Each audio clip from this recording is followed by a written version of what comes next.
Welcome, everyone, to the podcast for the love of libraries. I'm so excited to be with Amanda Bickerstaff. Amanda, thank you for joining us. Can you give us a little introduction about and background about yourself? Sure. I am the CEO and co-founder of AI for Education.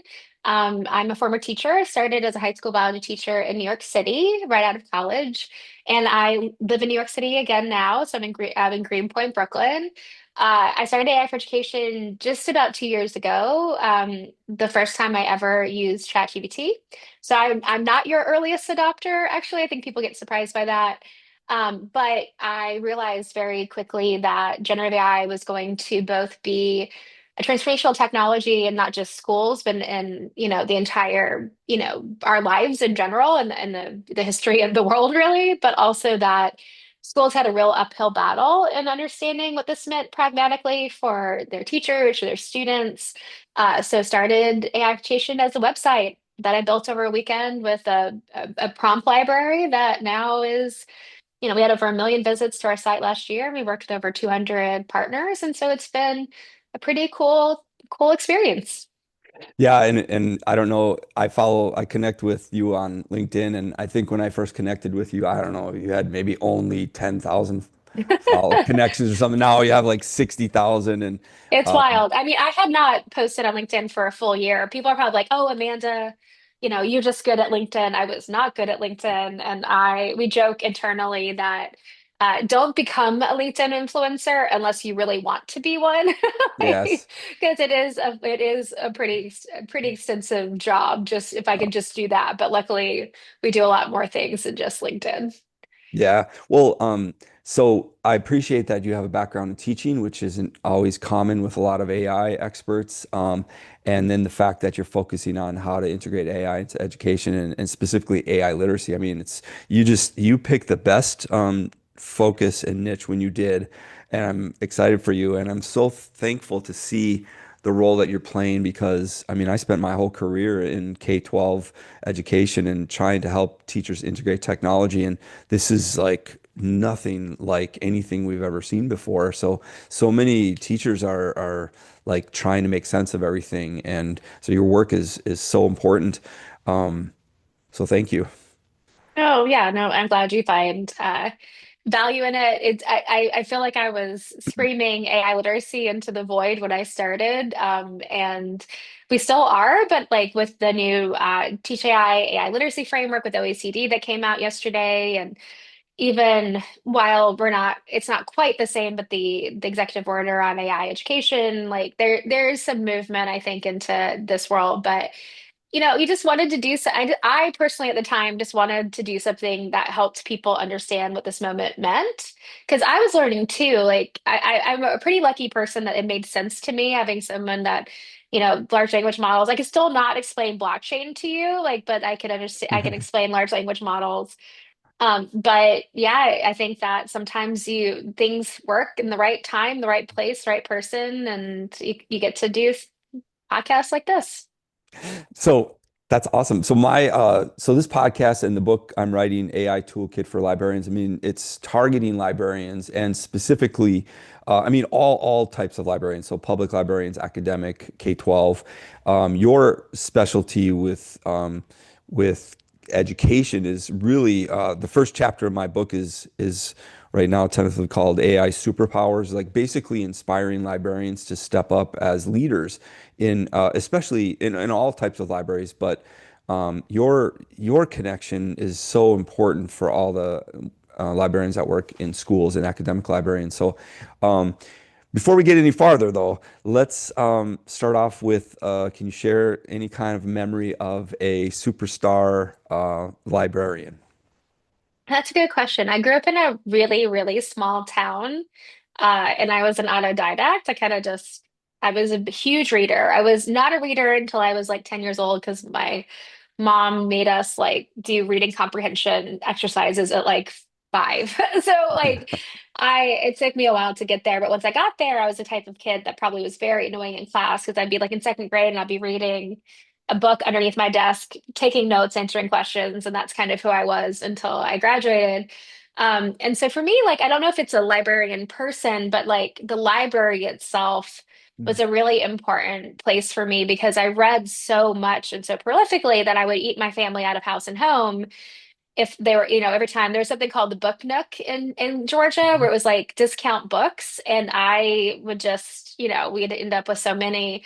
So the library became a pretty special place. I remember kind of, in the elementary school library, kind of tapping out pretty early in terms of like the books I wanted to read. And then a lot of like what I ended up learning and writing about as I got older in school was really self-directed. So starting to go into just a library and just looking at the shelves before Google was really here and just like finding my passion there. I mean, I still remember I did my eighth grade book report on Grapes of Wrath, which was not a thing that eighth graders would choose to do. And That's a big book. I completely blew out my English teacher in the middle of nowhere, Georgia, being like, what are you doing? Especially with if you know the ending of that book, I did not shy away Yeah. from the ending of Grapes of Wrath. If you know, you know, Yeah. and did not get an A because I think I surprised her so much that it was like very funny. But I think for that, like, having the space to like explore, to like be who I was, to get the support and the challenge that I wasn't really experiencing in school for me was a really important thing. And it's so fascinating because I'm a huge reader. And somehow AI for Education, we are all huge readers. We have a book Mm. channel, Mm. we read both for pleasure and for work, but like it's kind of like culturally happened too, where like Mandy and our team's a former librarian, like everyone's a big reader. So it kind of still is a huge part of AI for education, not in an intentional way, but it is interesting how, the 8 people, that 10 people, we're all reading, books every week on our own. That's so cool. Well, libraries have changed so much over the years, and tech the role of technology has completely revamped it. So the fact that you're connected with just the library as an institution with your background and everything, it makes sense. And I feel the same way too. Like seeing how things have changed over the last couple of decades in libraries, and that's the whole heart of this purpose of this podcast and why I wrote my book is to try to help inspire librarians to take a leadership role with the important impact that AI is having. Um, so we're going to talk about that again in a little bit. Tell us, like all the stuff that relates to AI, including the focus on education, can you share any specific passions? Like, what do you love specifically about AI and education? Like, is there anything that just comes to mind? Well, I think that as educators, the thing that I always remember is like when I first started teaching and I had all the will and none of the skill. Like, Mhm. I mean, my grandfather and I sat together. I paid my own money. I went to, Staples. We made a folder, like a whole folder and everything for every kid, like which I taught in the South Bronx. They did not care, and those folders did not last long. And then my first ever demo was pH indicators. We made cabbage, red dye like indicator with cabbage. And then I got in there and couldn't teach it because I mean, no matter how well you plan, unless you actually know how to classroom manage and understand Yeah, how to work with students and even how to keep your, like keep your place yourself in a place of like proactive education. It's a reactive like response. So when I think about AI for in education, I think of ChatGPT. I think of this. I don't like calling it superpower because like, if you believe that it's magic, then you don't really understand what it is, and you tend to overtrust or it kind of doesn't build AI literacy in a meaningful way. But if you understand that what you do have is now access to the best technology that's ever existed that you can interact with and build with just through natural language, just through communication, which is what teachers are ultimately very good at. You can do all those things you've always wanted to do. And of course, you have to use your expertise, and of course, you have to be aware of the capabilities limitations. But if you've always wanted bespoke images to go with every book, or you've always wanted to translate, not only into other languages, but into more student-friendly language, a really great passage, or you always wanted to create and differentiate so that every kid can find their path within your classroom, you now have a locus of control and an agency to do that.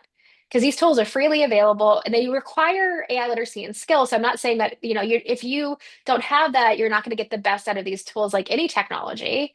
But I think that that is really special. And I love when I watch and I mean, I've trained probably more people on generative AI of anyone of any type in the country, not just generative Mhm. AI for education. Like, I personally have sat with hundreds of thousands, like thousands of people, Mhm. sometimes 2,000 a week, where we just sit down and I'm looking and we're talking and we're prompting together.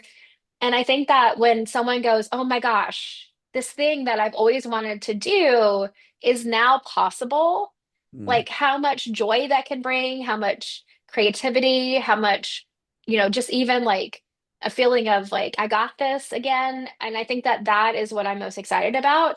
If you look at our website, you Mhm. never see efficiency, you never see productivity, you never see like save time. Because actually, I think that if you use generative AI meaningfully, you don't necessarily save time. You use your time in much better, thoughtful, creative ways where it still might take you 2 hours, but what you get in those 2 hours is so much more valuable than what you would do if you were just on your own and having to like manage like all the competing things you have in your life to get to a place of even probably creative readiness, is something that I think is really special with generative AI. Mm. All right. And so I kind of touched on this that the first chapter of my book is about AI superheroes and the references the need for librarians to be superheroes in their Mm, communities, to step up that's as great. leaders, to help as things keep changing and advancing as fast and the impact it's going to have on our society. I'm trying to like shout from the rooftops to help inspire librarians to like be those leaders. So I guess there's two parts to the question. Do you have any examples of any librarians that have been involved in the AI literacy piece? And then the other part is like, what advice might you give them for Yeah, librarians well, that are?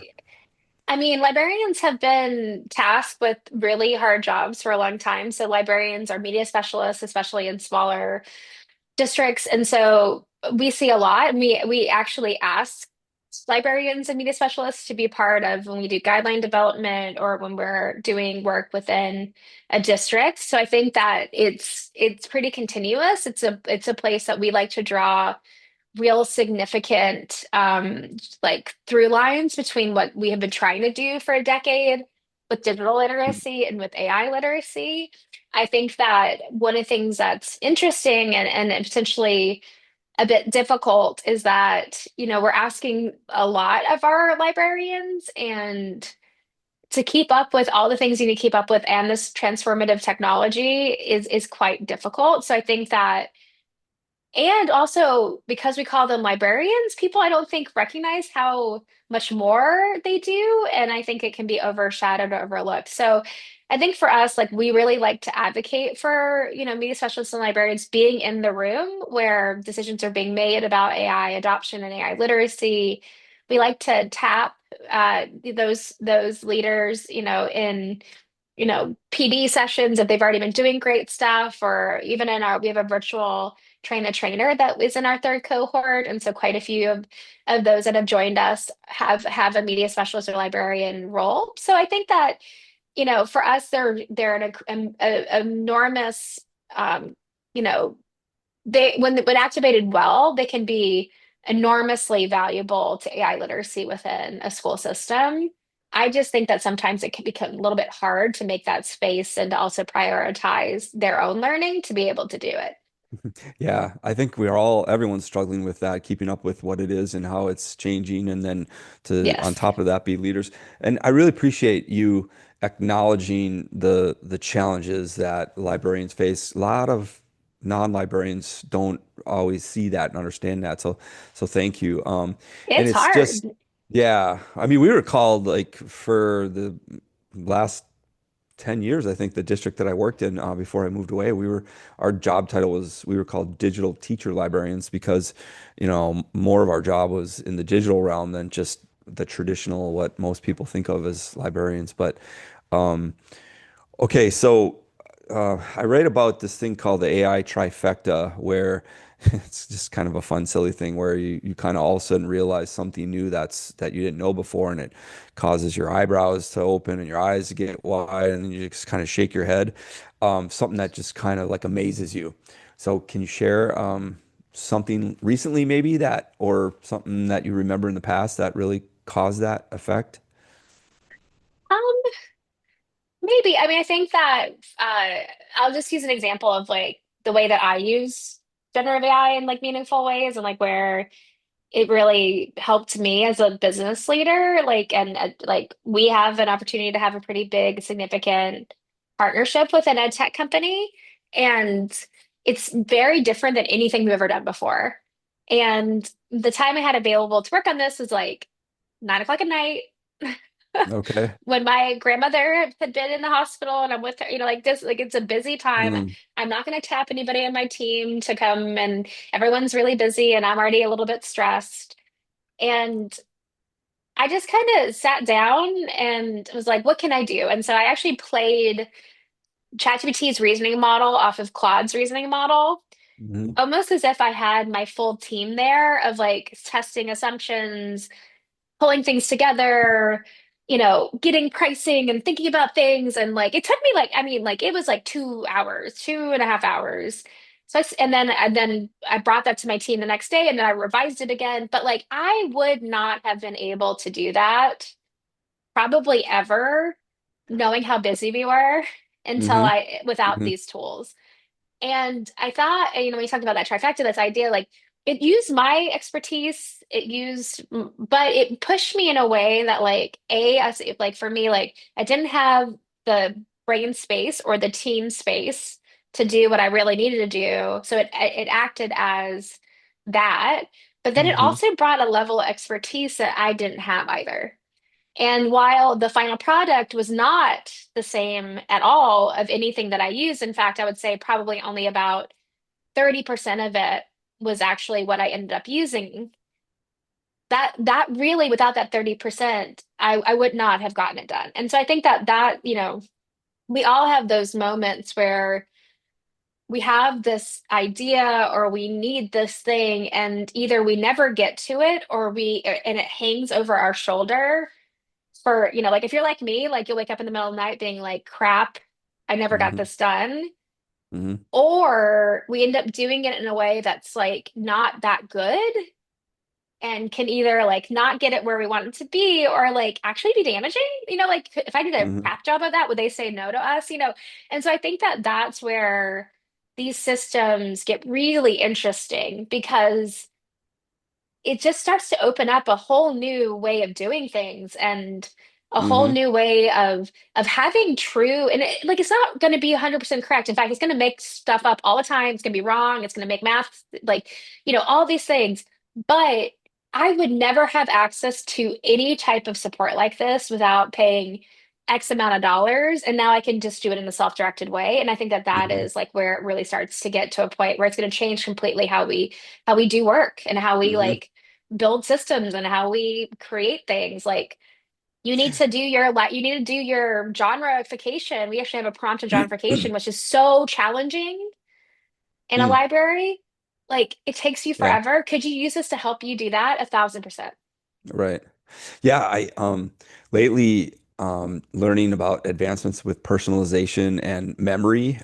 You just described like collaborating with AI, like how do we navigate, that space. And man, as I allow different models to remember different things, like I'm been careful about what I allow it to know and remember, but how much better it serves the needs that I have, knowing that it kind of knows certain things that I prefer and how I prefer them. It's um, that's something that I think is going to be a big thing, continue to grow, like customized collaboration based off of things that you specifically need. And um, okay, so let's stick with something that relates to education. Is there something that you've seen in a school district? Can you describe something like how a district has embraced AI? What does it look like for all the, not just the librarians, but the whole, like the successful school districts that you've served? Like, give us a scenario of what that might look like compared to ones maybe that aren't as successful. Yeah, well, we believe that there are kind of four key actions, and I'll say five of like how districts are taking this moment in time, like how they're approaching this moment in time. The first is going to be one where it is a banning action, where we're banning Gen Mm. AI tools, not just for students, but for staff as well. Grammarly right now is generative AI that's being banned in some areas. You have ChatGPT not being accessible, etc. So that's one. Number two is actually ignore. We're just gonna like not, this is not what we're doing right now. Like it's just we don't have the space or time. Like this is just, it's gonna happen. If it's gonna happen, I'll come to it later. The that's gonna be kind of, I would say less and less of what we do see, but that's still a strong percentage of the amount of school systems out there. But the majority of organizations or schools are in like two other postures. One is wait and see. Like we're gonna wait for New York State to have a set of guidance. We're gonna wait till the tools get better or that, we have more time. We're not, and what ends up happening in that you have like kind of it's not being stopped, but it's not being supported. And then the other one is you have done it's like self-guided. So you're saying, okay, we're not like we want AI adoption's real, we're gonna do it, and maybe we'll do a bit of PD and a bit of support. Maybe there's a piloted tool. And what ends up happening with those two cases is you have a lot of like really kind of chunky usage and adoption, where some people are really adopting it even with student-facing tools, and some are saying no, never. And what happens in those situations is there's a lot of fear and uncertainty. And there's a lot Mm. of fear and uncertainty, and actually they ignore on the ban case, like people are holding, we talked about, we have a train the trainer yesterday, and it's like everyone's holding like all this tension up here because a teacher could be yelled at Yeah. by their teacher because they're Hmm. they're getting shortcuts, or a student could Yeah. be okay in one classroom, not the other classroom, and so they avoid it completely. And so that's what we see the majority of schools in. We really push and we support a lot of districts in what we consider an AI ready approach, which is having two things in place. One is an AI literacy plan. And this AI literacy plan needs to be for everyone. And I will say this is our biggest Mm. challenge is we have not been able to convince, not convince is not the right word. Everyone's trying, but to get a place where there is enough groundswell that students are actively in that AI literacy plan is hard. And but that would we suggest, and not just for teachers and leaders and students, but also caregivers, families, etc. That is so important because AI literacy, the foundations of AI literacy, is going to be the difference between being informed decision makers and this inflection point we're living through, and having some agency and some ability to really understand and use these tools for everyone. And then for those that are going into careers or college, being prepared to join a workforce that is changing so quickly. On the other end, we need responsible guidelines. And what you'll notice is, for us is like we don't really talk about policy all that much anymore. We talk about guidelines and guidance. And that guidance and guidance should just start putting people in a space to feel more comfortable to ask questions, be transparent, know what's appropriate. It's probably one of the only times in the world the teachers just want you to tell them what the right thing is. Just tell us Right. what's real. So we're not like, shadow boxing, and we're not becoming AI detectors and, all this stuff. And so if we can do those two things, that's what we really aim to do. And there's like no right way because there's not a single system in the world, whether that is a school system, an industry, a company, even like our own, that is truly nailed what AI adoption is going to look like and what it should be. It's Mm. too early. It's moving too fast. So if we can focus more on the conditions of success, right, the conditions of AI readiness, then that's going to be in our case what we would like to do. And there's Catawba County in North Carolina that's doing a lot of work around both teacher and student AI literacy. We're going down to do a promptathon. They're going to have a high school course that we're writing together that all high schoolers would take on AI Mm. literacy. Houston also has a course for students. You've got work that is being done in Ohio and North Carolina and Utah that are kind of state level approaches with guidance and then actual professional development and grants. New Jersey's doing great work with grants on that piece as well. There's all these great things that are happening, but we have to kind of recognize that we're all at, that's never probably in the world other than COVID is everyone trying to figure out the same thing at the same time with a lot of the same limitations. And the Mm, difference between COVID and now is that COVID was very short. And I know, don't at me, I know it was long enough, but it wasn't long enough for longitudinal change to happen or transformation to happen. And in fact, we had a rubber mhm, band effect where people kind of went back to the way it mhm. was before, even more. Right, right. But this isn't going away, and if anything, it's going to become significantly more transformational as it goes on. So it's both an opportunity and a risk. The opportunity of working together or risk of not moving forward is real. How do you balance one of the words I wrote down when you were right before you talked about it was fear. How do you balance, um, you know, leaders or potential leaders that are also fearful of, all the possible bad things that can happen? So people are like, I think public sentiment is improving with that, but there's still quite a few people that are just so afraid of it and they want to resist it because of that fear. Um, can you talk about that a little? How do you address that? And especially when you have leaders, like I know a lot of schools have teachers or librarians or educators that want to take more of a leadership role with AI, but then maybe their leaders are not letting them, or they're slowing them down or stopping them. Well, I think the first thing is that without AI literacy, it is very like the fear is high. The fear can be high with AI literacy too for different reasons, but I do think the lack of knowledge about what this is and could be, it can crowd out a lot more. I mean, people are afraid that like we've been talking about replacing teachers for 20 years. And you keep hearing it, and like there's a huge fear of job security. We're the 80% of budgets are people in schools, Right, right. and that and there's a lot of fear of that. There's a fear of students stopping to like no longer learning or cheating and all these things. And so what for us, what we think is so important is just creating space for people to like practice, play, understand what these tools are. Hmm. Because if you start using generative AI and you show that it can't even like do something a 5-year-old could do in some ways, like here's this map, this very simple map, and like, you know, create it and like label it, and it's going to be like one. I mean, North Dakota doesn't fit in the space, so it becomes like North Dakota or Mississippi Right. ones with just letters and numbers. Like it's just hysterical. Like these Yeah. things are not like they are incredibly valuable, but they're also incredibly like unreliable and weird because this is very early on.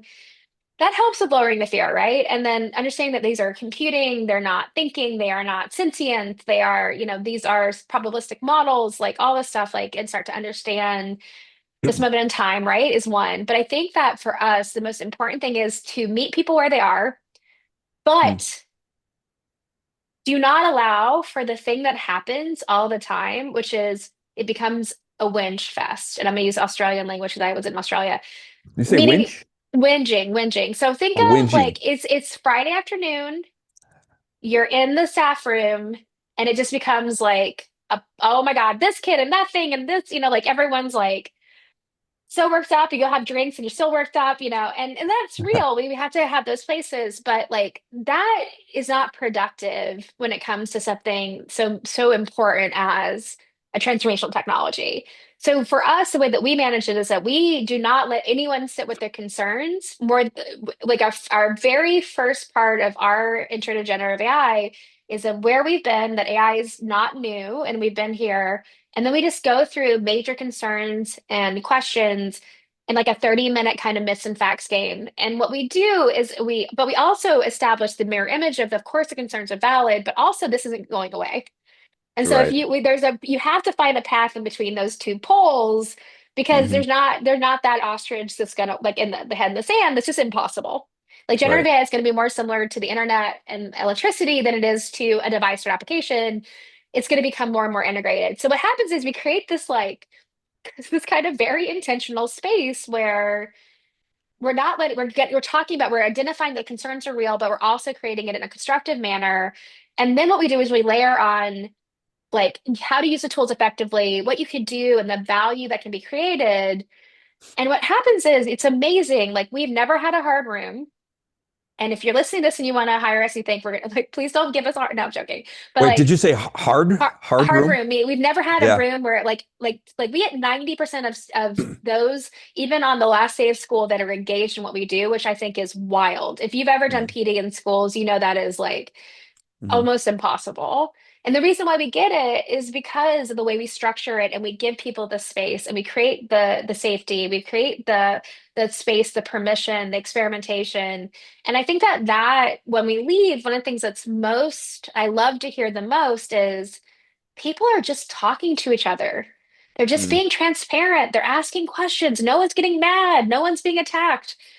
And that to me is so valuable because it means that these things are being surfaced instead of being hidden. And then you have a better, will you be able to get to 100% of people? No. mm, But can you get to the majority and start to really make change in terms of change management and adoption and AI literacy? We've seen it happen over and over again. mm. And it doesn't mean the hard work is done. It's actually that's the start of the hard work. The hard work comes after you get that buy-in and you get that that ability to listen, and that's where it gets really exciting. Yeah, I imagine just giving people a chance to address, to bring it to the forefront.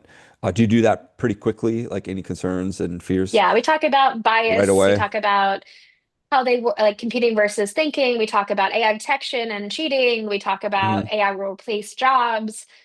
All of that in the first 30 minutes. Mm. But See, their that's couch so is good. like Yeah. more questions. The couch does do AI detection work, and we're like, nope, and we show it. Yeah. Right. But we get it. But then we also ask, hey, did generative AI, did ChatGPT start student cheating?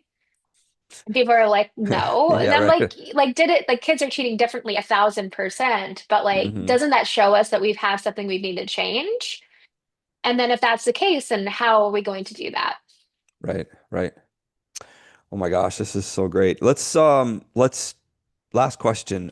Any advice for new librarians, ones that have just entered the field that maybe, are not as haven't been on the job quite so long, or and maybe don't have the confidence and reputation that more experienced librarians might have. And now here's AI. So, what advice might you give them? Well, the best case of advice, there's two. One is you don't need to be an expert. You do not Mm, need to be an AI expert. Like you just don't. I mean, I'm not even an AI expert, like, and this is what I do every day. I'm super boring. Like this is like literally my whole yeah. life, having started this company. Instead, what we want you to do is focus on building capacity. We say that all the time. And what I mean by capacity is start to like put like if you have a favorite chatbot or you love image generation or you want to do bespoke video or with you want to do like a book report kind of style with like videos where the characters, I don't know, like whatever your style is as a librarian, right? What's your vibe? What's your passion? Start building those muscles with generative AI systems because the best thing about that is to they can lift and shift to any bot. If you Yeah. know how to use ChatGPT really well, you know how to use Claude really well, another Yeah. chatbot. Right. You know how to use Gemini really well. And do they have special things? 1,000%. But chatbots are chatbots. Large Yeah. language So models are large language models. So like find a niche, Find a start with a niche they think you background. like. Yeah. Yeah. Use your expertise. Like, don't just pick something. Like, my favorite thing that happens is we have like, if you're like a little bit more advanced, when we do our first prompting exercise, it's like you can have ChatGPT ask you questions. And what ends up happening is the teachers or leaders pick something that they don't know a lot about, and then they have to answer the questions. And I'm always like, Yeah, no, no, no. that's right. I know. Start with a place you know a lot about, because then you can vet how Hmm. good it is, right? And you can Right. push and pull it, and you can move forward. And that is like, it starts to really change the way you think about your own expertise. And then you can layer in the things that you don't do well because you have a lot more familiarity and facility with these tools, right? But also, like, if you're not getting intentional AI literacy training at your school or system, seek it out and advocate for it. And Right. whether that is, there's tons of free resources. We have a free course that's 2 hours with a certificate. There are the new AI literacy framework for like I talked about at the top with Teach AI and OECD. There's free courses from Google Gemini and others. Do that because the difference between using generative AI with a base level of knowledge and AI literacy versus using it with even a mid level is night and day. Mm, You most likely won't see a lot of value unless you really, really go for it without actually learning how to use the tools, because the technology is unlike any technology that's ever come before it. And if you Mm, take your own mindsets about how to use Google or Excel or other technologies, you fail. It doesn't work. hmm It'll work because it'll give you something, but it won't be very good. And you're like, oh, it's not very good. And not realize that actually that's your user error of not knowing how to use the tools to get the most out of them. So mm, like seek out that intentional AI literacy and or advocate for it for your staff as, and I think that that's the best thing you can do because it really does mhm. make a huge difference. Advocating. Yeah. Yeah, that's great. Okay, if someone were interested in learning, connecting with you, or you're bringing your company in to help with PD, how do they reach out to you, or how do they find you? Everything we do is on our website, aiforeducation.io. Okay. It's only .io because .com didn't exist when I picked the name, so nothing special there. We do get that question occasionally. We have all of our services. We have all our free resources, our prompt library, our free course. We've got curriculum. We've got over 40 hours of PD on our website and YouTube page.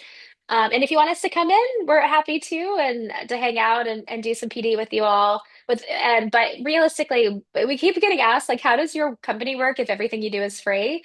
Our goal is to help build AI literacy for 1 million educators as an initial goal. That is real. It is not just a marketing ploy, like it's a How real far are we up commitment for to? us.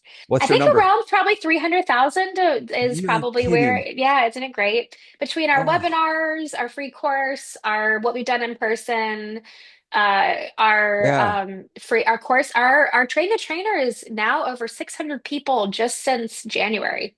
Wow.